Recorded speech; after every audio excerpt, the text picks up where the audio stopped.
안녕하세요. 남식 작가예요. 오늘은 A님 이야기 들어볼게요. 저는 며칠 전 3년 만난 남자친구와 헤어졌어요. 이렇게 서로 많이 사랑했고 많이 싸운 연애 상대는 처음이었어요. 남자친구의 신변에 문제가 생겨 직장을 잃게 되었는데 초반에 제가 위로하고 옆에 있어주면서 차차 관계가 안정되었어요. 그런데 그렇게 되고 나니까 다시 싸우게 되더라고요. 지금 생각해보면 그냥 성격, 가치관, 경제관념 등이 하나도 맞지 않았던 것 같습니다. 이렇게 만나는 게 맞는 건가 싶으면서도 남자친구가 너무 좋기는 해서 힘든 시간을 오래 보냈어요. 그러다가 마지막으로 만난 날 심하게 싸우고 남자친구가 생각할 시간을 갖자고 했어요. 저는 잡았는데 남자친구는 좋은 감정이 남아있을 때 마무리하자고 하더군요. 그렇게 연애가 끝났는데 며칠 지나니 의외로 괜찮아졌습니다. 그런데 그냥 엄청 무료합니다. 연애할 때도 남자친구가 바빠서 일주일에 한 번 보기도 힘들었는데 퇴근 후나 주말에 할 게 없어요. 가만히 있는 제 모습이 마음에 안 들지만 할 것도 없고 돈도 없습니다. 혼자서 뭘 해야 할지 모르겠어요. 그냥 제가 원래 혼자서 뭘 잘 못하는 타입인 것 같습니다. 어제는 그런 생각이 들더라고요. 사람들은 왜 살까? 뭐가 그렇게 재미있을까? 죽고 싶은 건 아닌데 살아야 하는 이유를 모르겠더라고요. 태어나서 살긴 사는데 산다기보다 버틴다라는 느낌이 들더라고요. 다른 분들은 어떤 이유로 사나요? 사연자님이 사실 여러 번 사연을 주셨는데요. 진짜 힘드신 것 같아서 오늘 사연을 채택했어요. 사연자님이 올리신 제목이 인생이 무료합니다. 이거였거든요. 근데 이건 사실 무료함의 문제가 아니에요. 이 문제는 연애뿐만 아니라 이런 감정을 느껴본 적 있으신 모든 분들이 한번 들어보셔야 할 얘기니까 오늘 끝까지 잘 들어보세요. 사실 무료하다, 심심하다, 내 입으로 이렇게 표현되는 상태, 어른이 돼서 일정 나이가 되면 이젠 이거 안 해야 되는 거 맞거든요. 왜냐면 심심하다는 건 단순히 시간의 공백이 아니거든요. 내가 집중할 대상이 없거나 집중할 상태가 안 되거나 둘 중 하나예요. 근데 그 두 개가 다 문제예요. 어릴 때는 자기 자신이나 세상에 대한 데이터가 없으니까 집중할 수 있는 대상을 스스로 찾지 못하거든요. 그리고 아직 뇌가 발달이 안 돼서 오래 집중할 수도 없어요. 근데 점점 나이가 들수록 데이터가 쌓이니까 내가 뭘 좋아하는지 또 뭘 하면 몰입을 할 수 있는지 알게 되죠. 그래서 나이가 들수록 자연스럽게 무료하거나 심심하거나 이런 감정을 느끼지 않게 되는 게 일반적인 거죠. 제 경우는 아주 어린 시절 이후로는 심심함을 거의 못 느껴본 것 같아요. 어릴 때부터 글을 항상 썼으니까 세상에 관심이 많았어요. 그러다 보니까 항상 몰입할 대상이 생기더라고요. 이게 나이 들어서 할 일과 데이터가 점점 쌓이다 보니까 오히려 바쁜 게 아쉽지 무료할 일은 더 없더라고요. 근데 아주 가끔 미치게 무료할 때가 있어요. 바로 심하게 아플 때요. 저는 어릴 때부터 지금까지 건강 문제 때문에 뭘 마음대로 못하고 살았는데요. 제가 몸이 안 좋을 때 나타나는 증상 중 하나가 두통이에요. 보통 이럴 때는 충분히 자려고 하고 안 자는 시간에는 쉬면서 집중력이 필요 없는 그런 콘텐츠를 봐요. 뭐 OTT 드라마라든지 웹툰이라든지 이런 쉬운 콘텐츠요. 근데 주기적으로 많이 아플 때가 좀 있거든요. 그럴 때는 쉬운 웹툰이나 드라마 내용도 이해가 안 돼요. 유일하게 그럴 때 진짜 심심하다, 무료하다 그런 감정이 느껴지더라고요. 무료하다는 건 아픈 거하고 아주 관계가 깊어요. 철학자 쇼펜하우어가 이렇게 말했거든요.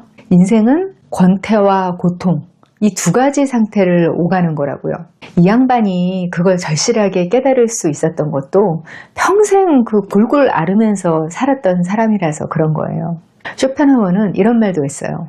우리는 몸 전체의 건강은 느끼지 못하면서 신발 속의 작은 돌멩이 하나에는 온 신경을 빼앗긴다. 신발 속 돌멩이 때문에 발바닥 좀 아픈 거 이거 하나에도 집중력 다 깨지는데 그것보다 더 아프면 어떤 거에도 몰입이 안 되죠. 그래서 사연자님이 어디가 아픈 거냐? 당연히 마음이 아픈 상태죠. 사연자님은 지금 3년이나 사귄 남자친구하고 헤어졌는데 며칠 지나지도 않아서 아무렇지도 않게 괜찮아졌다. 그런데 무료한 감정이 든다. 이러셨잖아요. 이게 아무렇지도 않은 게 아닌 거예요. 아픈 게 당연한 거고요. 정상인 거예요. 아프면 우리의 몸과 마음이 어떻게 되냐면요. 생존 모드로 들어가요. 그러면 에너지를 배분을 해서 생존에 쓴단 말이에요. 사실 집중, 몰입이라는 건 사치스러운 거예요. 원래 야생성이 강한 동물일수록 산만하거든요. 야생에서 너무 맛있는 먹이를 발견해서 먹는 일에 너무 몰입하면 천적이 나타났을 때 빨리 인지 못하고 잡아먹힐 수 있잖아요. 몰입은 인간만 가지고 있는 이 전두엽 대뇌피질에서 일어나는 일이에요. 이런 깊은 사고는 죽고 사는 문제가 달렸을 때는 기능을 멈춰요. 사람이 아픈 부위를 치료하느라고 거기에 에너지를 몰아주니까 집중을 못하는 거예요. 이게 막상 내일이 되면 헷갈리는 게 뭐냐면요. 휴식하고 무료함이 둘이 뭐가 다른가 이거거든요. 심리학에서는 이걸 어떻게 해석하냐면 자율성에 달려있다고 해요. 내가 내 의지로 쉬고 싶다고 생각해서 가만히 있으면 이건 휴식이에요. 근데 내 의지하고 상관없이 마음이 고장나서 몸이 고장나서 집중을 못하게 되면 이걸 심심하다, 무료하다 이렇게 느끼는 거예요. 사연자님은 지금 인간은 왜 사는 걸까? 이런 의미를 찾을 게 아니라 내가 아프구나 하는 걸 깨닫고요. 자신을 돌보셔야 되는 거예요. 헤어지고 며칠 엉엉 울다가 이제 울음이 안 나와. 별로 슬픈 감정 안 들어. 이런다고 괜찮은 게 아니라는 거예요. 원래 심리적 상처는 무기력으로 나타나는 경우가 더 많아요. 사연 전문을 보면 사연자님이 왜 사냐는 생각이 난다고 해서 뭐 심리적 응급 상황은 아니다. 이렇게 못 박아두셨거든요. 그냥 다른 사람은 왜 사는 건가 궁금하다고 이러셨어요. 살다 보면 한 번쯤 이런 생각이 드는 건 당연한 건데요. 반백년 넘게 생각이나 여러 관점을 취합하면서 점점 알게 되는 건요. 사람은 왜 살아가나? 이런 질문에 답을 해줄 타인은 없다는 거예요. 부처님은 그냥 태어난 거다. 아무 의미 없다. 이렇게 말씀하셨고요. 예수님은 종교적 사명을 태어나서 사는 이유로 설명하셨어요. 그 중에서 어떤 답도 사연자님이 원하는 답은 아닐 거예요. 사연자님은 사람들은 살면서 어떤 즐거움이 있어서 이 고통스러운 세상을 꾸역꾸역 살아가는 걸까? 이게 궁금하신 거죠. 근데 사람들이 다들 행복해서 살아가는 게 아니에요. 종교뿐만 아니라 철학에서도 마찬가지예요. 염세주의의 대표인 쇼펜하우어 말고도요. 실존주의에서도 인간이 살아가는 이유는 없다. 이렇게 말하거든요. 왜냐면 하이데거 표현으로는 그냥 세상에 던져진 거다. 이런 거거든요. 세상에 볼펜 하나 종이 한 장도 다 목적이 있어서 태어난 건데 인간은 그냥 아무 이유 없이 세상에 나타난 존재란 말이에요. 그래서 살면서 이유를 만들어 가야 한다는 거죠. 제가 느끼는 거는 살아야 할 이유는 내가 찾는다고 찾아지는 게 아닌 것 같아요. 그냥 내가 할 일을 하면서 인생에 충실하게 살다 보면 사는 이유가 나한테 찾아오는 거더라고요. 지금부터 사연자님이 하셔야 하는 첫 번째 일이 뭐냐면요. 기다리면서 견디셔야 하는 거예요. 왜 이런 말씀을 드리냐면 내 인생에 어떤 충격을 주는 인생 사건이 생겼을 때 그 충돌 지점에서 생긴 상처가 쉽게 사라지지 않아요. 그 상처를 치유하기 위해서 여러 노력을 해볼 수는 있어요. 요새는 심리상담센터 홈페이지 들어가 보면 실연, 이혼 이런 식으로 뚜렷하게 상담 항목이 들어가 있더라고요. 근데 그 어떤 노력을 한다고 해도 시간은 필요해요. 사연자님 목표는 그 시간이 지날 때까지 잘 견디는 게 되어야 하는 거예요. 이걸 아는 거하고 모르는 거하고 차이가 많이 나요. 내가 툭툭 털고 일어나야 되는데 왜 이러지? 이러는 거하고 그래 지금 내가 정상이 아닌 건 당연한 거야. 그때까지 기다리자. 이렇게 생각하는 거하고는 현재 내가 느끼는 고통의 정도가 달라요. 저는 살면서 내가 내상을 입었구나. 이걸 인식하면 어떤 이미지를 상상하냐면요. 태풍이 지나가기를 기다리는 나비처럼 엎드려 있자. 이런 문장을 생각해요. 어디서 들은 말인지 제가 생각해낸 말인지는 모르겠지만 딱 이런 상상을 하면서 있으면 저 자신이 견디는 시간에 대해서 기대를 안 하게 되거든요. 그 연약한 나비가 태풍이 몰아치는데 뭘 할 수 있겠어요. 어디 식물 줄기 아래나 나무 둥치 속에서라도 그 날아가지 않게 납작 엎드려 있어야죠.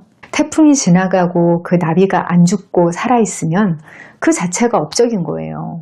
그런 시기에 내가 지금 이러고 있을 때가 아닌데 이러면서 자신을 채찍질하려고 하면 그 회복 시간이 더 길고 고통스러워지죠. 사연자님이 본인한테 회복 시간을 주려면 자신의 감정을 읽어낼 수 있어야 하거든요. 자기 감정 읽기가 안 되면 기다리면서 견디는 것도 잘 안 돼요. 일단 그런 일을 겪었으니까 내가 힘든 건 당연하지.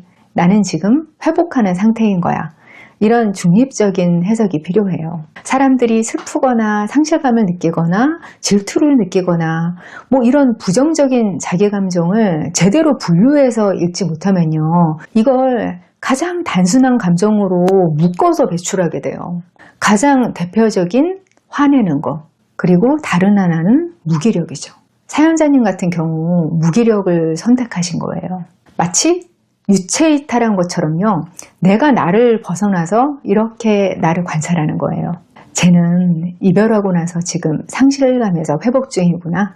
본인은 너무 고통스러워서 무감각해 있지만 한창 안 좋을 때구나. 이런 식으로 좀 떨어져서 자기를 들여다보는 게 굉장히 중요하고요. 실제 임상에서도 유용한 방법이에요. 사연자님이 무사히 살아남는다.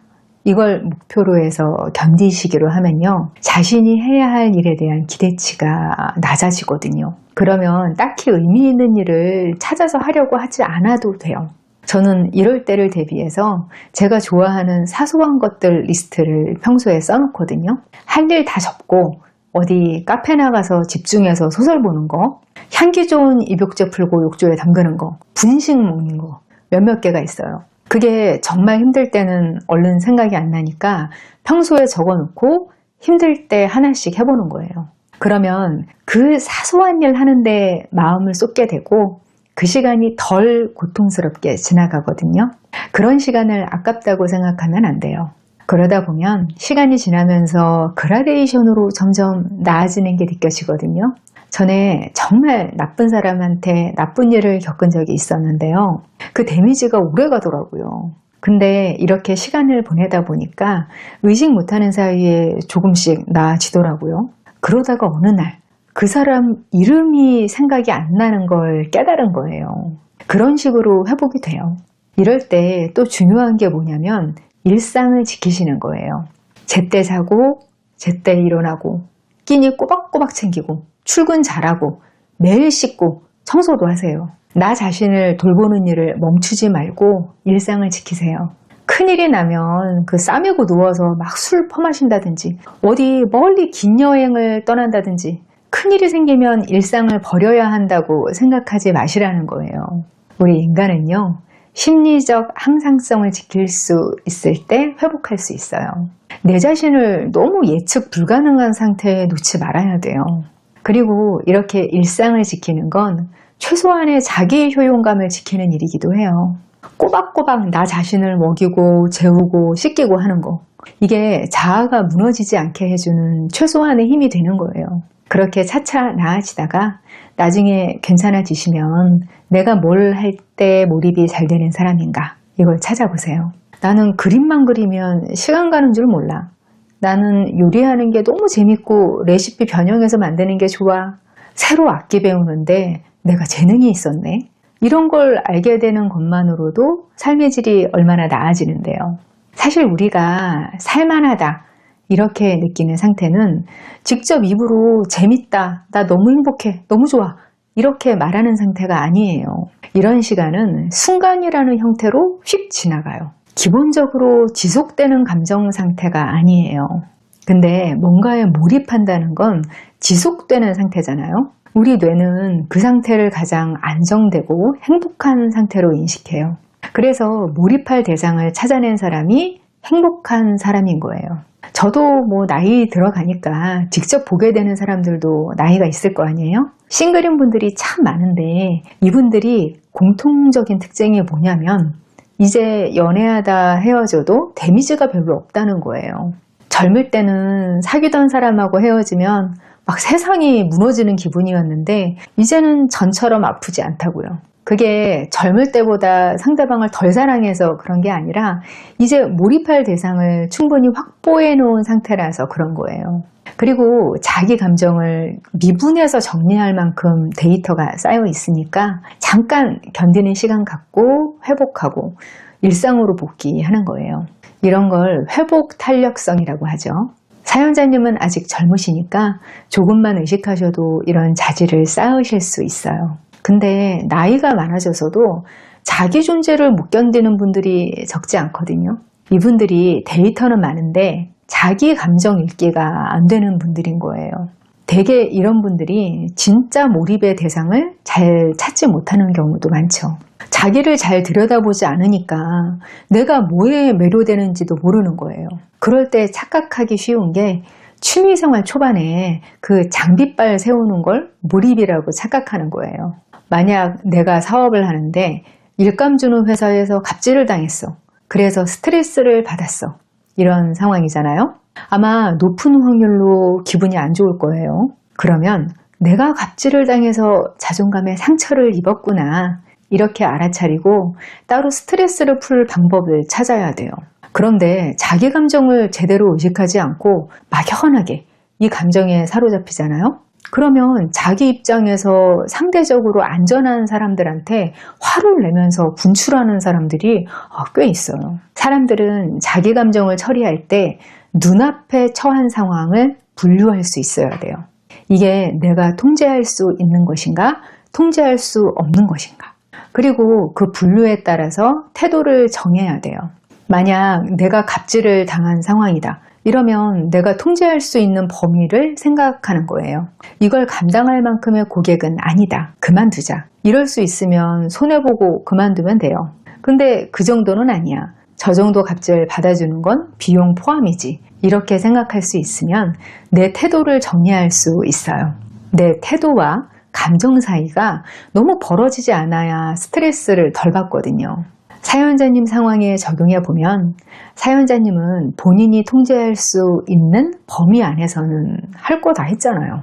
최선을 다해서 사랑하고 나아지려고 싸우고 또 남자친구가 망했을 때 옆에서 일으켜 세워주려고 안간힘도 쓰고 헤어질 때 붙잡아 보기도 했어요.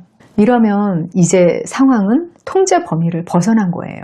사연자님이 남자친구와의 관계에서 더 할 수 있는 건 없고 적절하게 처신했어요. 그러면 내 통제 범위 안에 있는 거, 내 인생만 챙기면 되는 거예요. 이런 식으로 생각을 정리하면 감정이 잘못된 형태로 튀어나와서 인생을 괴롭게 하는 걸 어느 정도는 막을 수 있어요. 원래 사람 사는 일은 마음대로 되는 거 하나도 없고요. 고통은 필수적으로 따라오는 거예요. 그렇게 살다 가끔 반짝하고 사소하게라도 기쁨을 발견하면 그게 또 사는 이유가 되기도 하더라고요. 사연자님 포함해서 인생의 겨울을 건너고 계신 분들 무사히 봄을 맞으시면 좋겠어요. 고민사연은 네이버 카페 어른성장학교 고민 게시판에서 받고 있어요. 저는 다음 이 시간에 여기서 다시 만나요. 기다릴게요.